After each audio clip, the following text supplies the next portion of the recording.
Hello student, today we have to start a new chapter, health and diseases. That is the second chapter.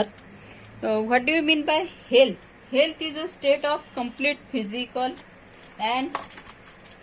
and mental and social well-beingness, and not merely a absence of any disease. That is called as health. ज्याला आपण आरोग्य म्हणतो. आरोग्य नुसता अभाव किंवा आरोग्य म्हणजे शारीरिक, मानसिक, सामाजिकरित्या पूर्णतः सुदृढ असण्याची स्थिती म्हणजे त्याला आपण म्हणतो आरोग्य. Then what is diseases? Second word is diseases.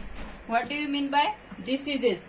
Condition of disturbances in psychological and psychological process of body is called as diseases. म्हणजेच शरीर क्रियात्मक किंवा मानसिकरित्या शरीरातील महत्त्वाचा जैविक कार्यामध्ये अडथळा आणणारी स्थिती म्हणजे रोग आहे. आता याचा अर्थ असा आहे की आपल्या शरीरामध्ये विविध काय होत असतात, प्रक्रिया होत असतात. या विविध प्रक्रियेमध्ये आपलं शरीर म्हटलं की त्याच्यामध्ये दोन प्रकारचं यामध्ये काय येणार आहे, डिव्हिडेशन होणार आहे. एक तर सायकोलॉजिकल अँड सायकोलॉजिकल. सायकोलॉजिकल म्हणजे शारीरिक. फिजिओ हा शब्द महत्वाचा आहे, ज्याला आपण शारीरिक असं म्हणतो. आणि दुसरा जो येतो सायकोलॉजिकल, त्याला आपण मानसिक असं म्हणतो. म्हणजे आपलं जे आरोग्य आहे हे या दोन गोष्टीशी निगडित आहे. एक तर शारीरिक म्हणजे सायकोलॉजिकल अँड सायकोलॉजिकल, अशा दोन प्रोसेसनी आपली बॉडी पूर्ण कंप्लीट होत असते. The condition of disturbance of psychological and psychological process of the body is called as diseases. And each diseases has its own specific symptom. Types of diseases is according to their symptom. म्हणजे हे जे diseases आहे, ह्या डिसीजेसचे types जे काही आहे, there are two types of diseases which are based. Types of diseases based on. कशावर हा बेस्ड आहे? तर हा बेस्ड आहे की यामध्ये जे काही सिम्पटम आहे, specific symptom, that symptoms. Types of diseases based on symptom. सिम्पटमवर असतात. There are two types of diseases according to duration. And meaning of duration म्हणजे कालावधीनुसार.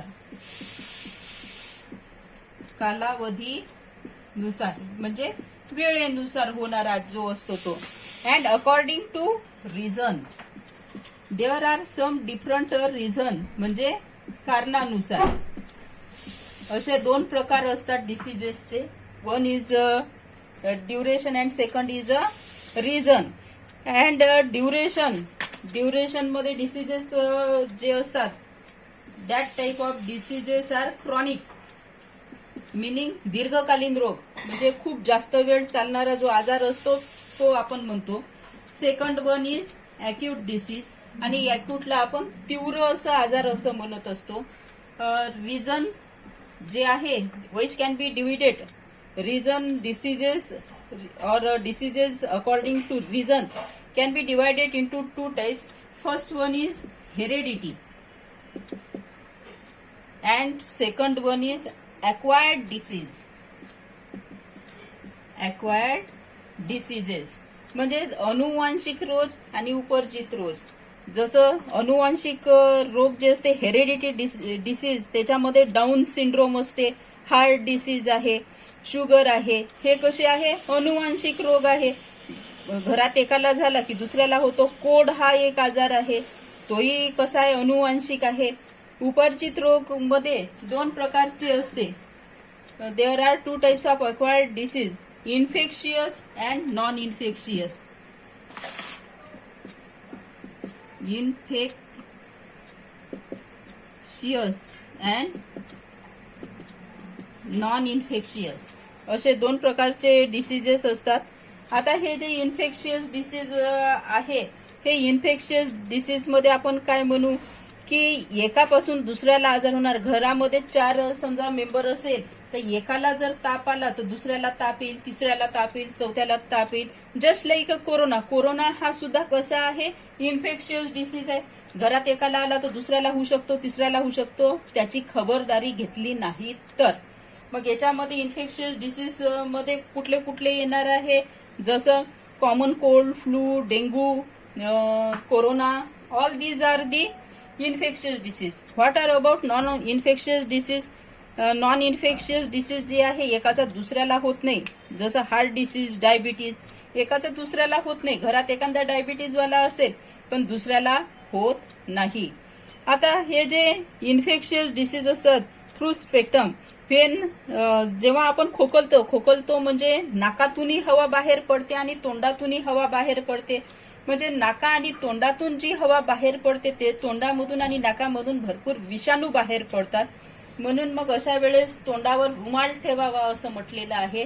आणि सध्याच्या याच्यात जर आपल्या समोरचा व्यक्ती खोकलत असेल तर त्याचे जे सिम्पटम आहे हवेमार्फत आपल्या नाकात जातात आणि इतके बारीक असतात त्याच्यामुळे ते आपल्याला दिसत नाही.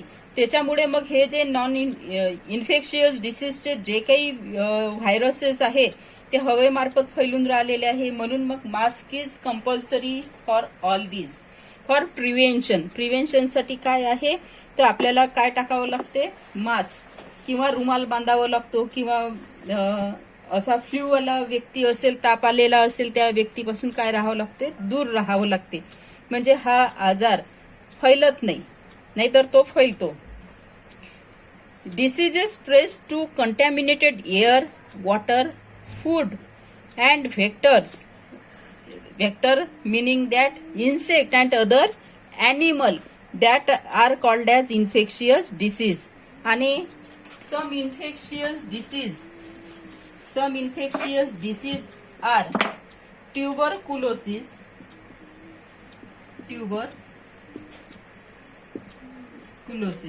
It is one of the infectious disease. Spitting by patient through air, म्हणजे एअरमध्ये खोकल्यामुळेही होते. आणि याच्यामध्ये नेमकं काय असते तर क्रॉनिक कफ, bloody spitting, emaciation, difficult breathing. आणि प्रिव्हेन्शन काय आहे तर BCG व्हॅक्सिनेशन जे आहे, जे बर्थपासून डिफरंट एज ग्रुपमध्ये दिलं जाते, ती लस घ्यावी लागते. ती लस अवेलेबल आहे आणि नियमित औषध घ्यावं लागतो. क्षयरोग असं याला म्हणतात. आणि डॉट हा उपचार आहे, हा पूर्ण घ्यावा लागतो. DOT याला क्षयरोग असं सुद्धा म्हणतात ट्युबरकुलोसिसला. Second one is hepatitis. आणि हा जो हेपॅटायटिस आहे याला म्हणतात कावीळ, जो पाण्याच्या खराबीमुळे होतो. हेपॅटायटिसचे काही काय असतात, व्हायरसेस असतात. त्या व्हायरसेस पाण्यामधून किंवा निडलमधून किंवा ब्लडमधून आपल्या शरीरात गेलं तर आपल्याला हेपॅटायटिस होतो. यामध्ये नेमकं काय होते तर पिवळा समजा हेपॅटायटिस झाला येलो तर पूर्ण शरीर येलो होतं, घामही पिवळा निघतो आणि पूर्ण शरीर पिवळं होतं. मळमळ, उलटी, जी काही विष्ठा असते ती राखडी कलरची होते. म्हणजे जे काही नॉर्मल आहे त्याच्यापेक्षा काहीतरी ॲबनॉर्मल दिसते. अशा वेळेस पाणी गाळून प्यावं लागते. Drinking boiled water and proper cleaning of hands. म्हणजे प्रत्येक याच्यामध्ये हेच तुम्हाला दिसणार आहे. त्यानंतर जे आहे diarrhoea. Third one is diarrhoea,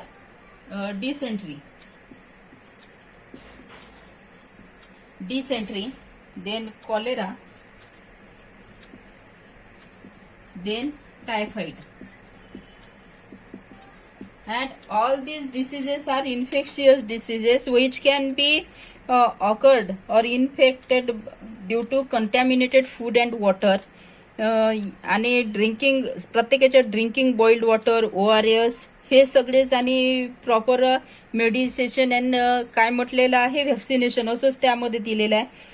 You can refer page number 6 and 7 of the textbook. If any difficulty is there, then call me. Thank you.